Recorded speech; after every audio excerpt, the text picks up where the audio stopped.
Hello, and welcome to this week's episode of Historically Drinking.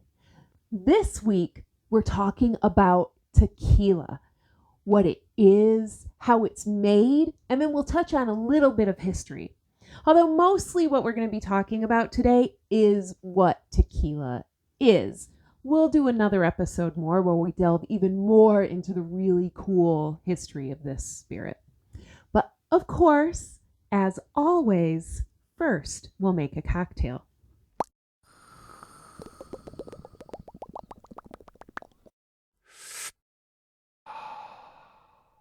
This week what we're going to make is the Tequila Daisy. So to start, we are going to put in 3/4 of an ounce of lime. Now I juiced this lime fresh and I put it through a strainer so that the little pieces of lime pulp don't get stuck to the inside of my glass and make life harder when I'm trying to clean it later. There you go, 3/4 of an ounce. Now I'm going to do 3/4 of an ounce of Cointreau.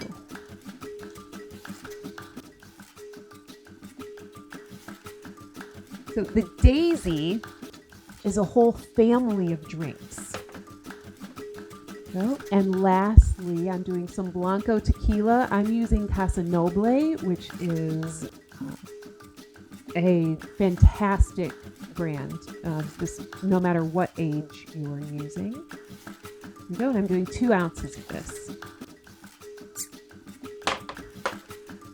All right, and then I'm just going to add some ice and shake it up.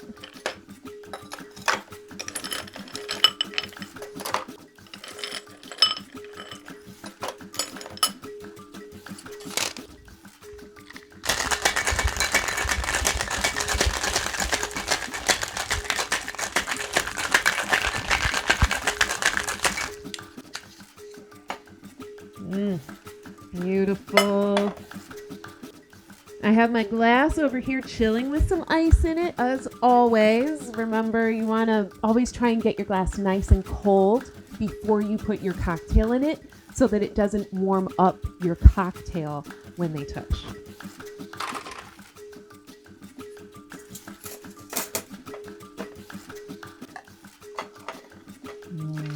There we go. That tequila and lime smells so good.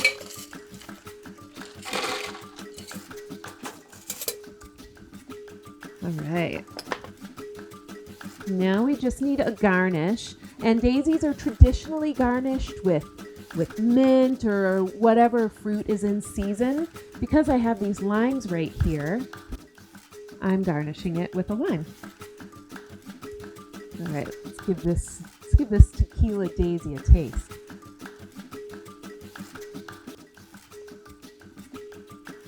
Ah, never fails. Oh my gosh. Oh, that is so good. Okay, let me stop. This Casa Noble is really excellent tequila. I highly recommend it. So daisies, as I said, daisies are a whole category of drink. And they were started to be made with whiskey way back in the 1850s, 1860s. It's a drink with a lot of history. They were made with whiskey, and then they were made with brandy. And then once tequila started to become popular, somebody had the brilliant idea to make a daisy with tequila. And daisies, so they were originally the base spirit, some orange liqueur, and then citrus juice, either lime or lemon juice. But over years, the drink developed and different things would be swapped out.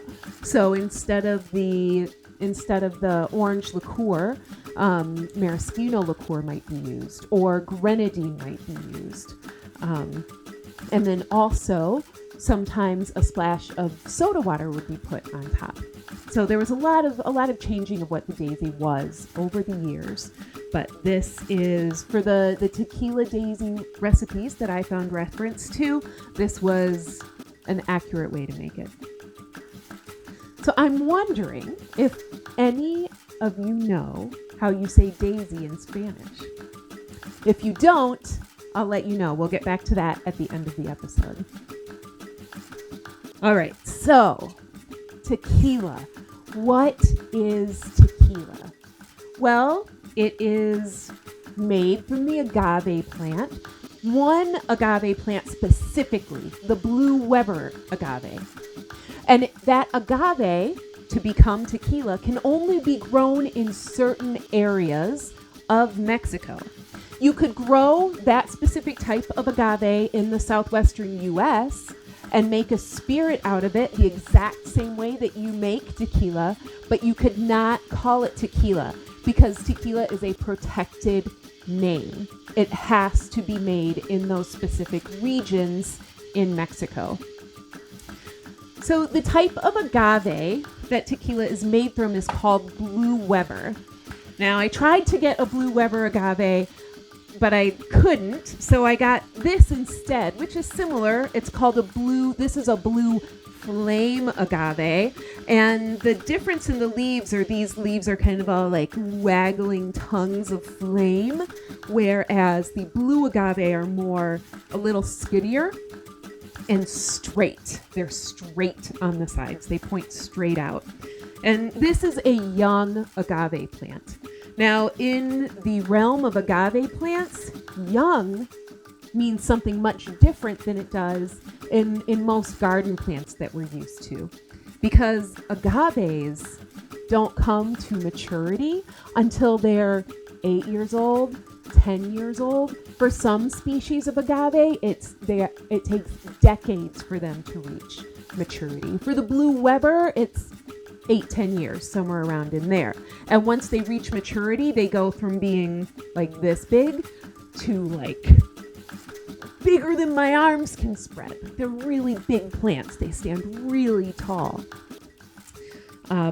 They are not members of the cactus family, which is a common misconception, a misconception that goes back to the 1800s. I was reading some old books, some reproductions of old books that I have, where it was specifically mentioned as being from the Mexican cactus, which it's not. The agave plant is actually in the asparagus family. So the part of the agave that tequila is made from is called the piña. Now, the piña is not in this plant right now. What happens is that when it reaches maturity, it grows a flower stalk from the middle. The flower stalk goes way up. It grows really fast once it starts to grow the stalk, and it grows way up, and there's a flower on the top. Well, the whole time that it's been growing to maturity, this piña that's like in the heart of the plant has been growing. I guess there's technically a piña in this plant. It's where all the leaves sort of come together. Here would be what the piña is. It's just so small now that there really isn't a piña to speak of. So the stalk grows out of that piña. Now, as the stalk is growing, the plant is pulling all of the sugars out of the leaves, out of the rest of the plant, and the plant is putting those sugars into the piña, which is like the heart of the plant, so that it can be fed up into the stalk and into the eventual bloom. Now, if that stalk and that bloom are cut off before it blooms, it traps all the sugars in the piña. And that's what they do when they're harvesting for tequila production. They cut that off and trap those sugars. And then a guy comes along with this big, like, flat sickle thing that has a sharp edge. And this plant, which, imagine, it's not this small, it's this big, huge plant. He takes it and he starts just chopping all of these leaves off. And once he gets them all off, there's this round piña in the middle. Kind of looks like a pineapple, which it sort of sounds like, right? Right, so then they take that piña, and there's a couple of different things that they can do with it from that point. But they do need to cook it. So they take it and they either, if it's a most good tequilas, will put it in a brick oven and they roast it in that oven until it's cooked and soft and all the sugars are caramelized. The other way that they cook it is in what's called an autoclave, and that actually uses steam to cook it, and it's generally a cheaper method, an easier method of cooking it. So a lot of not as well thought of brands use autoclaves. Not as good tequilas, I guess, use autoclaves. I'm not necessarily saying that using an autoclave and steaming it necessarily always makes an inferior tequila, but the roasting in the oven, I mean, think of it when you roast a vegetable as opposed to when you steam a vegetable. Roasted vegetables have all those wonderful aromas that come off of them, much more than steamed vegetables do. So it's the same idea. But either way, they cook the agave. Then after they cook the agave, they crush the agave. And then they take the agave and they put it in big containers so that it can ferment. So then the agave ferments. And then they take the fermented juice that comes from the plants and then they distill it. They distill it to turn it into tequila. Now, they can use any kind of stills. There's no regulations as to the specific type of still. And we've talked about different stills before. So if you've seen the video that I did on distillation, you know that there's two basic kinds of stills. If you haven't seen that video, I'll link it at the end of this episode so you can go back and watch it because it's fascinating, magical stuff. So the main types of stills are pot stills. They look like a pot, and continuous stills, which are big, tall stills. And they can use either one of these methods for tequila. Now, like the cooking in the oven, a lot of better tequilas are actually made in copper pot stills, and they go through 2 distillations in those stills. That doesn't mean that the tequilas that are made in the continuous stills aren't good as well, but it's different. It gives a different quality to the tequila. Now, after the tequila has been made, after it's gone from being this fermented juice made from the agave plant to being distilled into tequila, now it's either aged or not aged. We have 4 regulated ages in tequila. There's Blanco, Reposado, Añejo, and Extra Añejo. And I have one of each here because I thought it'd be fun for you to see. So we've got the Blanco from Casa Noble that we used in our Daisy. Then we have this Don Julio Reposado, this Corzo Añejo, and then of course everybody knows Don Julio 1942, which is an Extra Añejo. So a Blanco is bottled within 60 days. This is young. It doesn't really see any aging. If it sees any at all, it's very, very short amount of aging. Okay, that's our Blanco. The Reposado spends 2 to 11 months in oak. And it is usually American oak that is used. And it is super, super commonly actually used bourbon barrels that tequila is aged in. Okay, so that's our Reposado, 2 to 11 months in oak. Our Añejo spends a year or more in oak. The Extra Añejo is 3 or more years. So the difference here is that with the Blanco, you really taste what agave tastes like. You're not getting the flavors of the wood. You're not getting flavors of bourbon.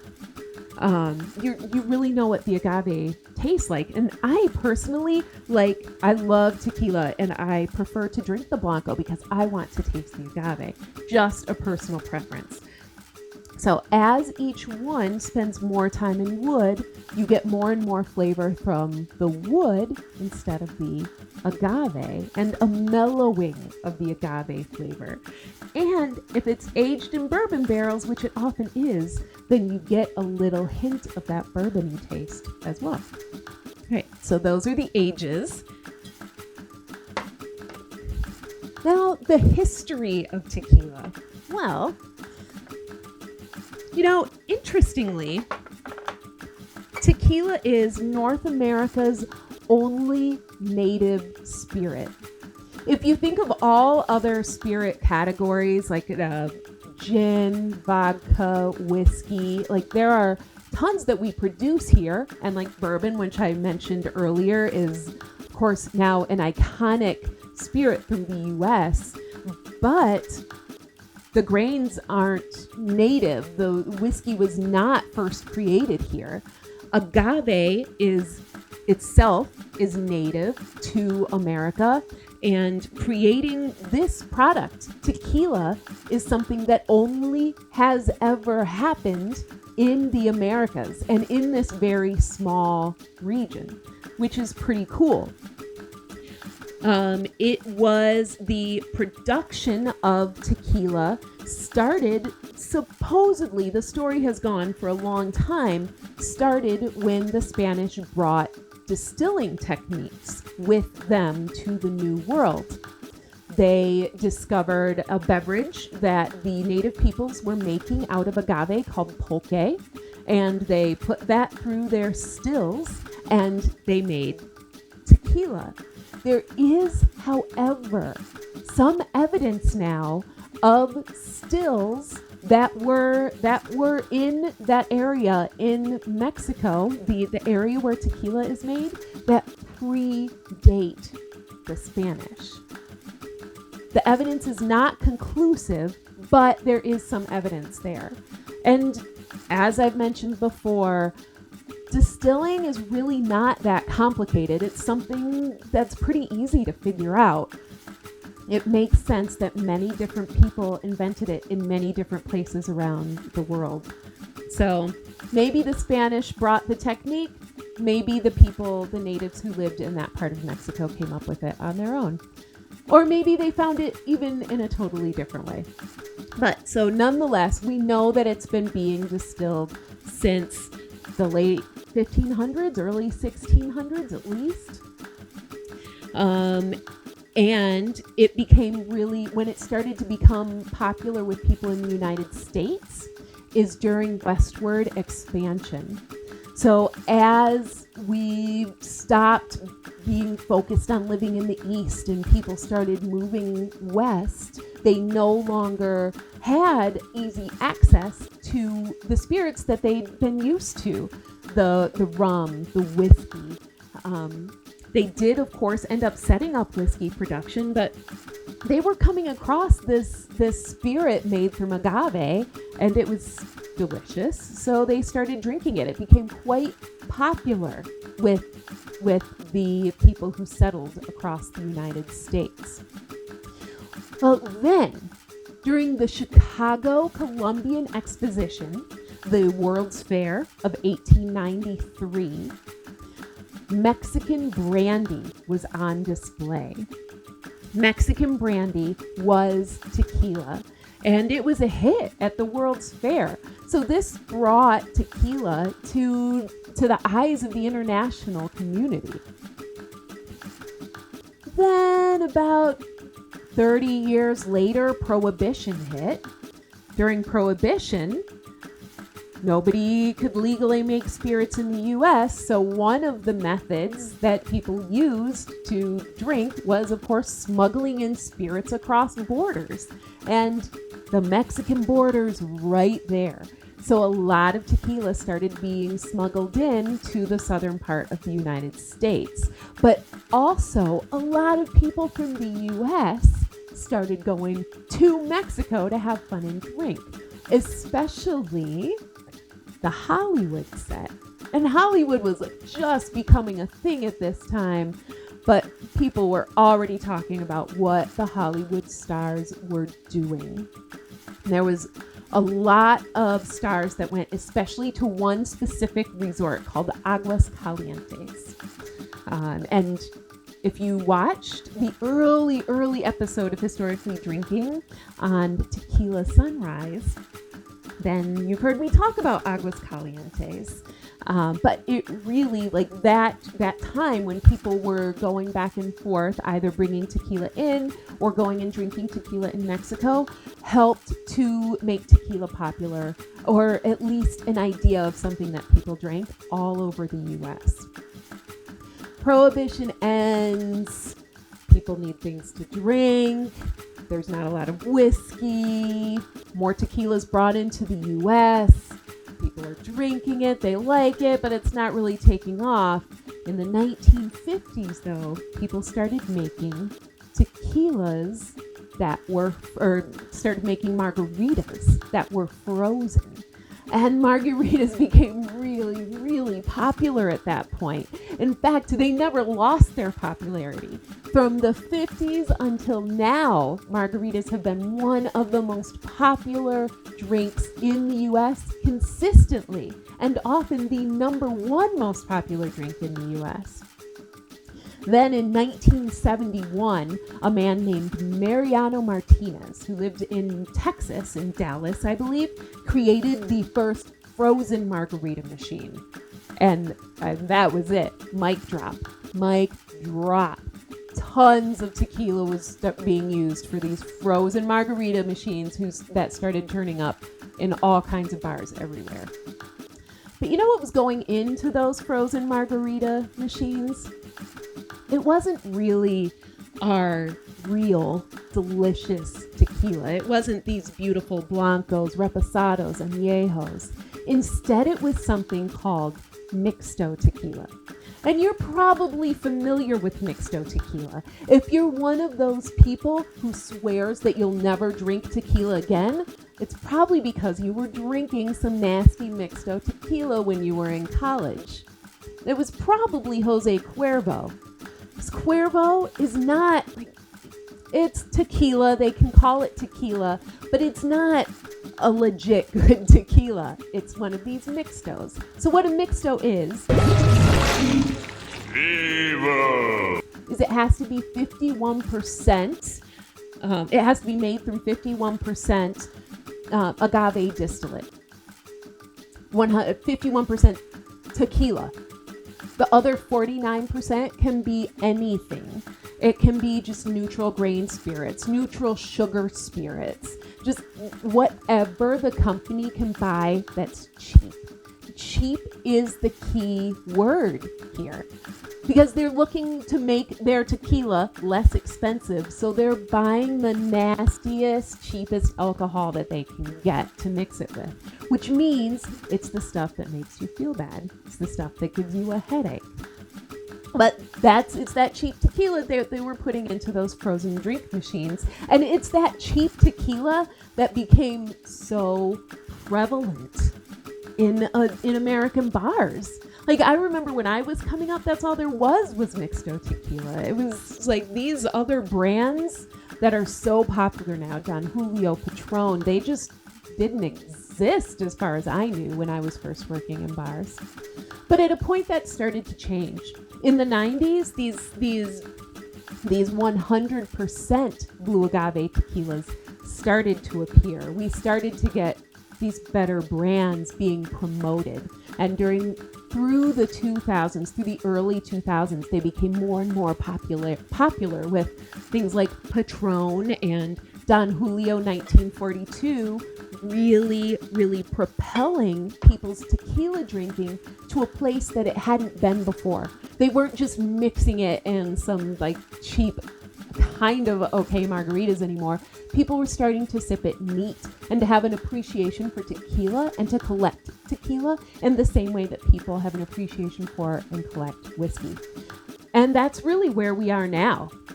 Margaritas are still super duper popular, one of the most popular drinks in the US, and tequila is super popular. And you know what? Those Mixto tequilas, those are not seen as much in bars. You have to go to like a cheap divey bar. And then you can find those gross Mixto tequilas. But now when you go to even just a regular bar, on the back shelf, what you see is 100% true agave tequilas, which is pretty awesome. And it's a much better place than we were in a short time ago. So, do you know how you say daisy in Spanish? It's margarita. Cheers.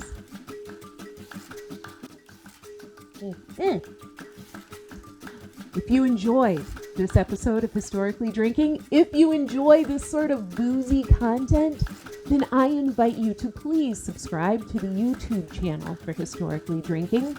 You can do that by just hitting the little red subscribe button below. And then after you do that, click on the notification bell so that you get alerted whenever a new episode of Historically Drinking drops.